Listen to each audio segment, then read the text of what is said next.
ये जो लोग दुखी हैं कि हिंदू उन्हें ट्रोल कर रहे हैं, वो बेचारे भूल जाते हैं कि कैसे तुम लोगों ने हिंदुओं के हर त्योहार को अपना निशाना बनाया है। होली पर एक गुब्बारा लग जाए तो उसे हिंदू आतंकी बोल देते हो, एक दुर्घटना हो जाए तो उसे मोलेस्टेशन का त्योहार कर देते हो, पटाखे का धुआं हो जाए तो तुम्हें निरीह जानवर और फेफड़ों में जमा टार याद आ जाता है। दुर्गा पूजा के विसर्जन के कारण जल प्रदूषण होता है, कांवड़ यात्रा पर बजते डीजे से समस्या हो जाती है, रामनवमी में जुलूस निकालने पर हिंदुओं को आतंकियों का समूह कह देते हैं।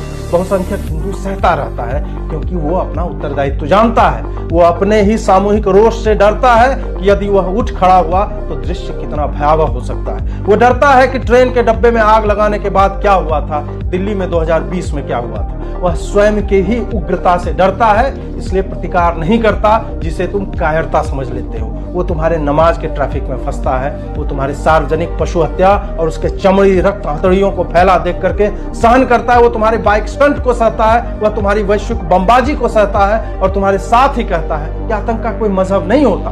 वो अपनी बेटियों को बरगलाए जाने के बाद भी पड़ोसियों से कहता है कि मैं लेता हूं इस मुसलमान की गारंटी। वो बिन कासिम के आगमन से बाद से आज तक केवल सहन ही तो कर रहा है। 40,000 मंदिरों के भंजन के बाद भी, उसी पर बने मस्जिदों को देखकर भी वो काशी मथुरा तीर्थ कराता है, कुछ नहीं कहता।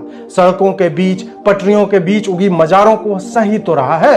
वो गौ तस्करी पर तुम्हारे बीफ के डिश वाली उकसाऊ पोस्ट को देखकर सहता ही तो है। उस समय से डरो, उस समय से डरो जब उसकी सहनशीलता समाप्त हो जाएगी, क्योंकि अंग्रेज आकर चले गए, हम ईसाई ना हुए। मुगल आकर चले गए, हम 125 करोड़ जो है जीवित हैं। हमारे धैर्य की परीक्षा मत लो, जो इतिहास नहीं लिखा गया है उसे समझो।